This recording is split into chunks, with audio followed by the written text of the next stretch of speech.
Dear friends, आज के इस वीडियो में मैं एक और इम्पॉर्टेंट डिफिनीशन आप लोगों को बताऊंगा और डिफिनीशन एग्जाम में आएगा तो कैसा लिखना है पॉइंट्स वो भी बताऊंगा.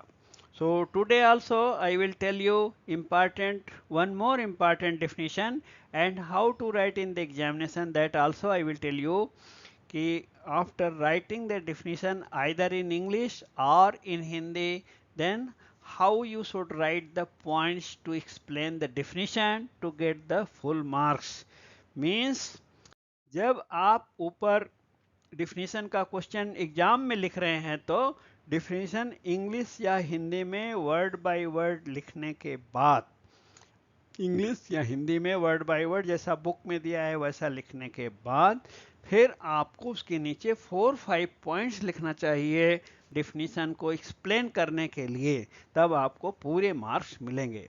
सो आज का डिफिनीशन है ब्लॉक सेक्शन. ब्लॉक सेक्शन की परिभाषा के बारे में हम लोग डिस्कस करेंगे. GR 1.02 ब्रैकेट 10 डिफिनीशन में 10th नंबर की डिफिनीशन है. Block section means that portion of the running line between two block stations onto which no running train may enter until line clear has been received from the block station at the other end of the block section. तो यहाँ पे आपको बताना चाहते हैं कि what is the meaning of running train. Running train word क्यों लिया गया है? रनिंग ट्रेन का डिफिनीशन होता है the train which has entered, which has started, the train which has started under authority to proceed under ATP and has not completed its journey. Means running train का meaning है कि जो गाड़ी authority to proceed यानी LSS की of स्थिति या पीएलसीटी कोई प्राधिकार दे के उसको स्टार्ट किया गया है, वो ऐसे गलती से कोई नई गाड़ी जैसे रन अवे व्हीकल होती है कि कोई ट्रेन बिना लोको पायलट के चल पड़ी, बाई चांस एक्सीडेंट हो गया वैसा, तो उसको रनिंग ट्रेन नहीं माना जाता, उसको ऑब्स्ट्रक्शन बोलते हैं. रनिंग ट्रेन का मतलब अथॉरिटी टू प्रोसीड के अधीन गाड़ी स्टार्ट हुई है और जर्नी पूरी नहीं की है तो उसको रनिंग ट्रेन बोलते हैं. इसलिए उसको समझना चाहिए कि रनिंग ट्रेन का मीनिंग क्या है. Block section means that portion of the running line between two block station. दो ब्लॉक स्टेशन है, मान लीजिए ए और बी, तो उसके बीच का जो रनिंग लाइन है, रनिंग पोर्शन है, वो उसी को ब्लॉक सेक्शन बोलते हैं. उस पर कोई भी रनिंग ट्रेन जो अथॉरिटी के साथ चल रही है वो उसमें प्रवेश नहीं कर सकती है until line clear has been received from the block station at the other end of the block section. यानी एक स्टेशन है, यहाँ से कोई ट्रेन स्टार्ट करना है तो बी स्टेशन मास्टर से लाइन क्लियर लेना है, लोको पायलट को एटीपी देना है, तभी वो उस ब्लॉक सेक्शन में प्रवेश कर सकती है. ब्लॉक, ब्लॉक माने जो जनरल मीनिंग क्या होते हैं, ब्लॉक मतलब रुकावट, यानी वहाँ पे रोक है, ट्रेन ऐसे हम भेज नहीं सकते. तो इसको वर्ड बाय वर्ड इंग्लिश या हिंदी में याद कर लीजिए.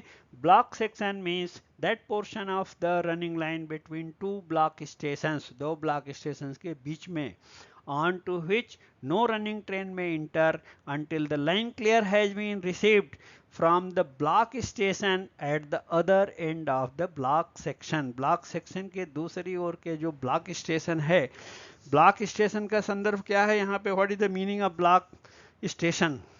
ब्लॉक स्टेशन मीन्स जहाँ पे स्टेशन मास्टर रहता है, जहाँ पे ट्रेन को एटीपी या अथॉरिटी टू प्रोसीड दिया जाता है, उसको ब्लॉक स्टेशन बोलते हैं.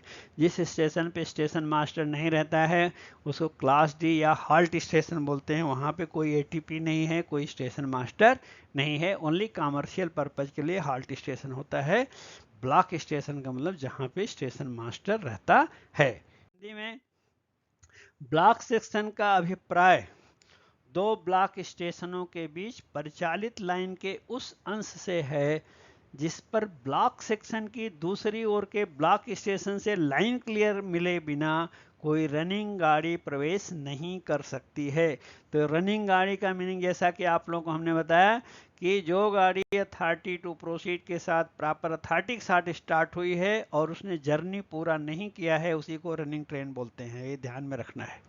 ऐसे कोई ट्रेन निकल के भाग गई है बिना प्राधिकार के स्पैड हो गया, कुछ प्रॉब्लम है, उसको बोलते हैं ऑब्स्ट्रक्शन। वो एक अवरोध है, वो रनिंग ट्रेन नहीं है। ब्लॉक सेक्शन का अभिप्राय दो ब्लॉक स्टेशनों के बीच परिचालित लाइन के उस अंश से है जिस पर ब्लॉक सेक्शन की दूसरी ओर के ब्लॉक स्टेशन से लाइन क्लियर मिले बिना कोई रनिंग गाड़ी प्रवेश नहीं कर सकती है। तो ये परिभाषा हिंदी हो या इंग्लिश हो, वर्ड बाय वर्ड आपको याद करना है। उसके बाद 4-5 पॉइंट्स लिखना है।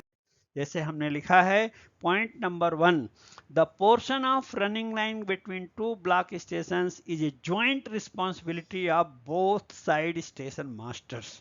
मीनिंग, भाई दोनों स्टेशन मास्टर की सहमति से ही ब्लॉक सेक्शन में ट्रेन जाती है, इसलिए उस रनिंग पोर्शन को, उस रनिंग लाइन के पोर्शन को ज्वाइंट रिस्पॉन्सिबिलिटी के रूप में देखना चाहिए। दो ब्लॉक स्टेशनों के बीच की परिचालित लाइन दोनों ओर के स्टेशन मास्टरों की सम्मिलित जिम्मेदारी है, एक ज्वाइंट रिस्पॉन्सिबिलिटी है। बिना उनके परमिशन के ये ट्रेन, यानी बिना स्टेशन मास्टर बी के परमिशन के स्टेशन मास्टर ए स्टार्ट नहीं करेगा ट्रेन, और बिना ए के अनुमति के बी नहीं स्टार्ट कर सकता, इसलिए ज्वाइंट रिस्पॉन्सिबिलिटी है। पॉइंट नंबर 2, उसका मीनिंग क्या हुआ? Means if one end station master wants to send any train into the block section, then he has to take permission from the other end station master, and this procedure is called taking line clear. तो जो permission लेते हैं उसी को line clear बोला जाता है, कि जब तक स्टेशन मास्टर लाइन क्लियर नहीं लेगा अगले स्टेशन मास्टर से, तब तक ट्रेन को नहीं भेज सकता है। अर्थात यदि एक और का स्टेशन मास्टर ब्लॉक सेक्शन में कोई गाड़ी भेजना चाहता है तो उसे दूसरी ओर के स्टेशन मास्टर से अनुमति लेनी पड़ती है, और इस प्रक्रिया को लाइन क्लियर लेना कहा जाता है। तो ये 2 पॉइंट हो गया। और पॉइंट्स आप देखिए, third point, in absolute block system, जहां पे ब्लॉक सेक्शन में at a time only one train, एक समय में एक ही ट्रेन रहती है, उसको बोलते हैं एब्सोल्यूट ब्लॉक सिस्टम। जहाँ पे एक से ज़्यादा ट्रेन हम भेज सकते हैं उसको बोलते हैं ऑटोमेटिक ब्लॉक सिस्टम। सो दोनों में अंतर समझना चाहिए। इन absolute block system line clear is taken on block instrument. So block instrument आप लोगों ने देखा होगा, ब्लॉक उपकरण जिसको बोलते हैं। तो एब्सोल्यूट ब्लॉक सिस्टम में सिंगल लाइन हो या डबल लाइन हो, जैसा भी लाइन हो, ब्लॉक इंस्ट्रूमेंट लगे रहते हैं, उसमें ही लाइन क्लियर लिया जाता है, और स्टेशन मास्टर से प्राइवेट नंबर भी लिया जाता है। पूर्ण ब्लॉक पद्धति में ब्लॉक उपकरण पर लाइन क्लियर पीएन के साथ लिया जाता है, जबकि ऑटोमेटिक ब्लॉक सेक्शन में ऐसा नहीं है। So in absolute block system line clear is taken on block instrument, जिसको शार्ट में बीआई भी बोलते हैं, supported with private number. Number 4 point, and in automatic area line clear is taken with private number only. Automatic area में कैसा है, block instrument use नहीं किया जाता है, वहाँ पे सिर्फ फ़ोन में हम अथराइज, जो फ़ोन है अथराइज मीन्स ऑफ कम्युनिकेशन है, उसमें प्राइवेट नंबर लेके हम गाड़ी को भेज सकते हैं।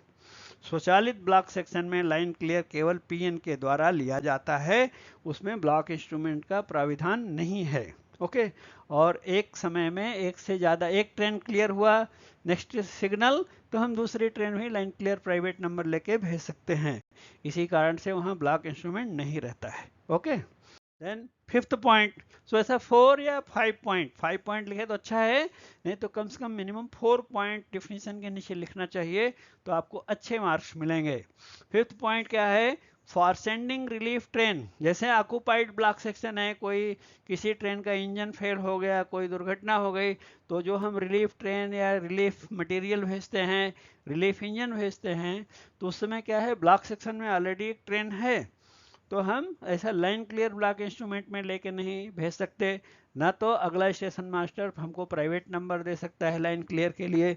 तो उस समय क्या करना पड़ता है, फॉर सेंडिंग रिलीफ ट्रेन, कि अगर ब्लॉक सेक्शन है वहाँ ऑक्यूपाइड है, relief engine in occupied block section, line clear cannot be taken and it is sent duly informing other end SM under exchange of private number. तो station master A B को खाली सूचना देता है कि हम रिलीफ इंजन भेज रहे हैं, रिलीफ ट्रेन भेज रहे हैं, और ये सूचना देने के लिए दोनों प्राइवेट नंबर का एक्सचेंज करते हैं। वो बोलते हैं हाँ भाई आपका मैसेज हमने नोट कर लिया, मेरा private number so and so है, और ये बताते हैं कि मैंने ये सूचना आपको दिया है, मेरा प्राइवेट नंबर ये है। यानी पीएन एक्सचेंज करते हैं, लेकिन वो लाइन क्लियर के लिए नहीं होता है, मैसेज क्या लेने लेने देने के लिए होता है। अवरुद्ध ब्लॉक सेक्शन में यदि राहत गाड़ी या राहत इंजन भेजना है तो लाइन क्लियर नहीं लिया जा सकता है, क्योंकि वो फ्री ब्लॉक सेक्शन के लिए ही लाइन क्लियर ले सकते हैं, और इसे दूसरी ओर के स्टेशन मास्टर को सूचित करके पीएन का आदान प्रदान करके भेजा जाता है। हालांकि रिलीफ ट्रेन या रिलीफ लोको के लिए रिटर्न अथॉरिटी देते हैं। T/A602 दिया जाता है एब्सोल्यूट ब्लॉक सिस्टम में, और ऑटोमेटिक ब्लॉक सिस्टम में रिलीफ लोको या रिलीफ ट्रेन के लिए अथॉरिटी है T/C912। लेकिन वहाँ पे जो आपको अथॉरिटी दिया गया है उसमें सूचना रहती है कि ऐसा ऐसा ब्लॉक सेक्शन अवरुद्ध है, एक्सीडेंट हो गया है, सो एंड सो किलोमीटर पे आपको ऑब्स्ट्रक्शन मिलेगा। आप एक लिमिटेड स्पीड में जाएंगे 15/10 kmph, दिन और क्लियर है तो क्लियर विजन है तो 15 kmph, और अगर रात है या साफ नहीं दिखाई दे रहा है तो 10 kmph में जाएंगे तो आपको अथॉरिटी मिलेगा, लेकिन वो लाइन क्लियर का नहीं रहता है, वो लोको पायलट के लिए अथॉरिटी है, विदाउट प्राइवेट नंबर रहता है। ओके, सो ऐसे पॉइंट्स डिफिनीशन के नीचे हमें लिखना चाहिए, सो दैट हमको अच्छे मार्क्स मिलेंगे। आगे हम आपको और सारे डिफिनीशन बताएंगे। Thank you so much for watching, and in case of any doubt please ask in the comment box. I will reply your questions.